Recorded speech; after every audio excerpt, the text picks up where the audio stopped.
Do you ever find yourself lying awake at night, replaying conversations that happened years ago? Do you catch your mind wandering to worries about tomorrow, next week, or next year, while the present moment slips quietly by unnoticed? Many of us live caught between two worlds, the weight of what's behind us and the uncertainty of what lies ahead. We carry old hurts like stones in our pockets, and we grasp at future hopes like trying to hold water in our hands. But what if there was another way? What if peace wasn't something we had to earn or achieve, but something we could simply return to? In the gentle wisdom of Buddhist teaching, there's a profound understanding that most of our suffering doesn't come from what happens to us, but from how tightly we hold on to it. Today, we're going to explore 5 transformative insights that can help you find the peace that's already within you, not through struggle or force, but through the gentle art of letting go. 1. The illusion of permanent ownership. Everything you think you own is actually just visiting. We spend so much energy trying to make permanent what was always meant to be temporary. Your job, your relationships, your health, even your thoughts and emotions. Nothing stays exactly the same forever. Yet we build our sense of security around the illusion that they will. Let me tell you about Margaret, a 68-year-old grandmother who spent decades defining herself through her role as the family organizer. Every holiday, every birthday, every crisis, Margaret was the one everyone called. But when her health began to decline, and she couldn't host Thanksgiving for the first time in 30 years, she felt lost. "Who am I if I'm not taking care of everyone?" she asked. In a gentle moment of realization, Margaret discovered something beautiful. She wasn't losing herself. She was finding herself. Beneath all those roles, mother, wife, caregiver, was the same aware, loving presence that had always been there. The roles were like clothes she wore, but they were never who she truly was. The Buddha taught us that attachment is the root of suffering, but this doesn't mean we can't love deeply or care about our lives. It means recognizing that everything is on loan from life itself. When we hold our experiences lightly, grateful for them while they're here, peaceful when they change, we discover a freedom that no external circumstance can take away. If this message resonates with you, and you're ready to explore a more peaceful way of living, don't forget to like the video and subscribe for more mindful insights every day. Your journey inward starts here. 2. The stories we tell ourselves. You are not your narrative. Every day we wake up and continue the story we've been telling ourselves about who we are. I'm the type of person who, I never. These stories feel so real, so solid, that we forget they're just thoughts we've repeated until they became habits. David, a retired teacher, carried a story for 20 years. I'm someone who can't handle change. When his wife suggested they downsize to a smaller home, his immediate response was panic. But in a moment of curiosity rather than reaction, he asked himself, is this true, or is this just what I've always told myself? That question opened a door. David realized he'd navigated many changes successfully: career shifts, the loss of his parents, raising children through their various phases. The story of being bad with change was just that, a story, and stories can be rewritten. Buddhist wisdom teaches us that the self we think we are is largely constructed from these repeated thoughts and narratives, but awareness itself, the part of you that notices your thoughts,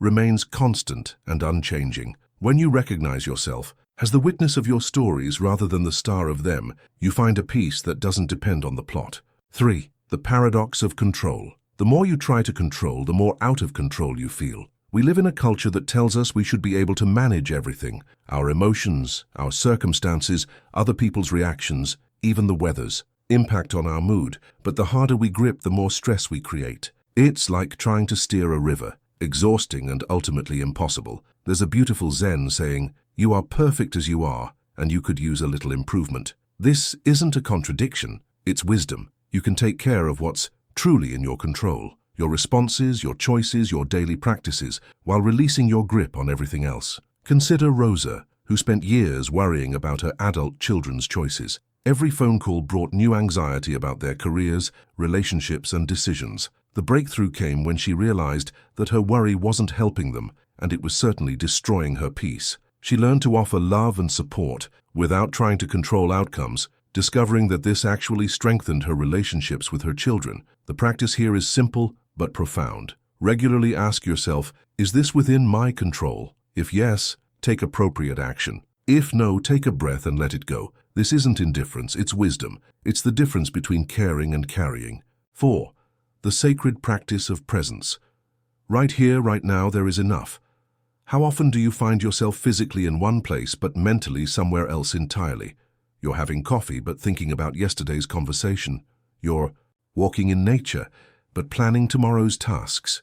We've become experts at being everywhere except where we actually are. Buddhist mindfulness isn't about emptying your mind or achieving some blissful state. It's about coming home to this moment, again and again with gentleness and curiosity. It's about discovering that right here, right now, without adding or subtracting anything, there is enough. James, a widower in his 70s, found this practice life-changing. After his wife passed, every quiet moment felt heavy with loneliness. But when he began practicing simple presence, really tasting his morning tea, feeling his feet on the ground during walks, listening to the birds without trying to identify them, something shifted. The loneliness didn't disappear, but it was held in something larger, the fullness of the present moment. The invitation is simple. Several times throughout your day, pause and notice 3 things. What do you see? What do you hear? What do you feel in your body? This isn't about having profound experiences. It's about acknowledging the quiet miracle of being alive right now. 5. Compassion as a homecoming. The kindness you offer yourself ripples out to heal the world. Perhaps the most radical teaching in Buddhism is this: you deserve the same compassion you offer others. For many of us, especially those who've spent decades caring for families and communities, this feels almost selfish. But self-compassion isn't selfishness, it's sanity. We often carry an internal critic that would appall us if it were directed at someone we love. You should be over this by now. Why can't you just be stronger? Everyone else seems to have it figured out. But what if, instead of this harsh voice, you offered yourself the same gentle understanding you'd give a dear friend going through a difficult time? Maria, a retired nurse, discovered this when she began treating her own aging process with the same tenderness she'd shown her patients for 40 years. Instead of fighting every wrinkle and limitation, she began to see them as evidence of a life fully lived. "These hands have held babies and comforted the dying," she would say, looking at them with wonder rather than criticism. The practice is beautifully simple. When you notice self-judgment arising, pause and ask, "What would I say to a friend in this situation?" Then offer yourself those same words. Place your hand on your heart and speak to yourself with the kindness you deserve. A deep closing reflection, the journey home to yourself, the sacred pause before we part ways on this shared journey of discovery. I invite you to create a sacred pause in your day. This moment is not just an ending, it is a doorway, a threshold, between who you have been and who you are becoming. It is a gentle bridge between the teachings we've explored together and the living wisdom that awaits you in every breath, every heartbeat, every ordinary moment of your extraordinary life. Find yourself a comfortable place to sit. It doesn't need to be a meditation cushion or a monastery garden. It could be your kitchen chair, a park bench, or even the driver's seat of your car. The sacred is not found in special places. It reveals itself wherever you choose to be fully present. Close your eyes if you're comfortable doing so, or simply soften your gaze toward the ground. This is an invitation to turn inward, not as an escape from the world, but as a return to the source of your deepest wisdom, the breath as teacher. Take 3 deep breaths, but let these be more than mere inhalations and exhalations. Let them be doorways into presence, bridges into the eternal now that exists beneath the surface of time. With your first breath, breathe in acceptance. Accept this moment exactly as it is. Accept your body exactly as it is, tired or energized, comfortable or uncomfortable, young or old, healthy or healing. Accept your mind exactly as it is, busy or calm, worried or peaceful, clear or confused. This acceptance is not resignation. It is the foundation of all transformation. It is the radical act of saying yes to reality, which is the only place where peace can ever be found. With your second breath, breathe in gratitude. Gratitude for this moment of pause, for the air filling your lungs, for the heart beating in your chest without your conscious effort. Gratitude for all the teachers who have brought you to this moment. the obvious ones who offered wisdom through words, and the hidden ones who taught you through challenge and difficulty. Gratitude for your own courage in seeking, in questioning, in being willing to grow. With your third breath, breathe in possibility. The possibility that peace is not something you must create, achieve, or earn, but something you can simply uncover. The possibility that happiness is not dependent on circumstances aligning perfectly, but on your willingness to meet whatever arises with an open heart. The possibility that right here, right now, you are exactly where you need to be. Discovering the stillness within now. Feel your body exactly as it is in this moment. Notice the weight of your body against the chair or ground. Feel the temperature of the air on your skin. Notice any sensations that arise: tingling, warmth, coolness, tension, ease. Don't try to change anything. Simply notice with the gentle curiosity of a scientist and the tender care of a loving parent. As you rest in this awareness of your physical being, begin to notice the breath as it naturally flows in and out. You don't need to control it or make it special. Simply observe this miracle that has been sustaining you since your very first moment of life. With each breath, you are participating in the same dance of giving and receiving that connects you to every living being on this planet. Now begin to notice your thoughts. They may be racing or slow, focused or scattered, pleasant or difficult. Rather than judging them or trying to stop them, imagine yourself as the sky, and your thoughts as clouds passing through. The sky is never disturbed by the clouds. It simply provides the vast open space in which they can appear and dissolve. Some clouds are light and wispy, others dark and stormy, but the sky remains unchanged, spacious and free. Beneath all these thoughts, beneath the mental commentary about your day, your worries about tomorrow, your analyses of yesterday, notice that there's a quality of awareness that is simply witnessing. This witnessing awareness is not thinking about your experience, it is simply present with it. This is the stillness that has always been there. This stillness is not empty or vacant. It is full of potential, alive with presence, rich with peace. It is not something you need to create through meditation or spiritual practice. It is not something you can lose through busyness or distraction.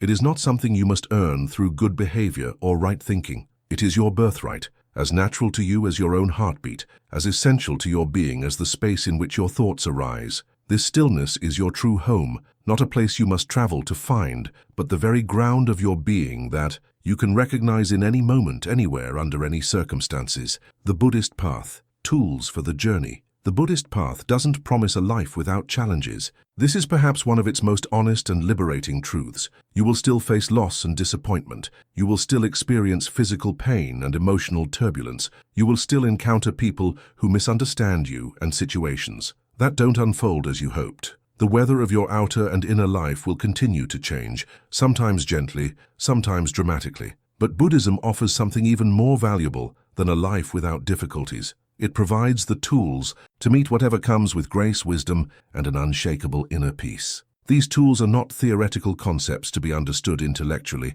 but practical skills to be cultivated and lived. Mindfulness becomes your loyal companion, helping you stay present with what is actually happening rather than getting lost in stories about what's happening. It teaches you to meet each moment with fresh eyes, without the filter of past conditioning or future anxiety. Compassion becomes your guiding light, softening your heart toward your own struggles and the struggles of others. It shows you that suffering is not personal, it is part of the human condition, and this recognition naturally leads to kindness rather than judgment. Wisdom becomes your inner compass, helping you see through the illusions that create unnecessary suffering. It reveals that your happiness is not dependent on external circumstances aligning perfectly, but on your relationship to whatever circumstances you encounter. Equanimity becomes your refuge, allowing you to remain centered and peaceful even in the midst of life's inevitable ups and downs. It's not indifference or detachment, but a balanced responsiveness that comes from deep stability.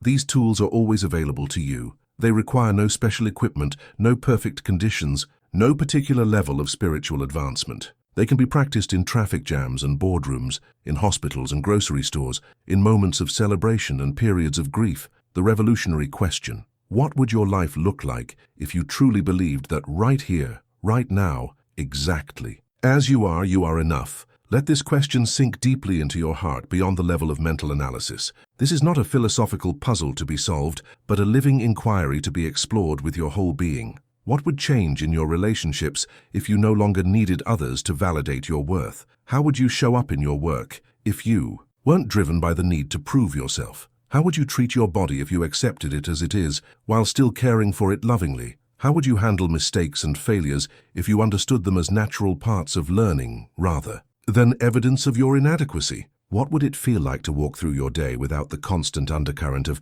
not enough, not successful enough, not spiritual enough, not attractive enough, not accomplished enough, not peaceful enough? What energy would be freed up if you weren't constantly comparing yourself to others or to some imagined future version of yourself? If you lived from the knowing that you are already whole, already worthy, already enough, how would you approach your goals and dreams? Perhaps you would pursue them not from a sense of lack or desperation, but from overflow and joy. Perhaps you would work toward them not to fix yourself or complete yourself, but to express and share the fullness that is already present within you. This is not about becoming complacent or abandoning growth. Paradoxically, when we truly accept ourselves as we are, we create the safest possible foundation for genuine transformation. A tree doesn't struggle to grow, it simply grows naturally from the solid ground of its roots. Similarly, when we're rooted in self-acceptance, positive change becomes a natural expression of our inherent wholeness rather than a desperate attempt to fix our brokenness.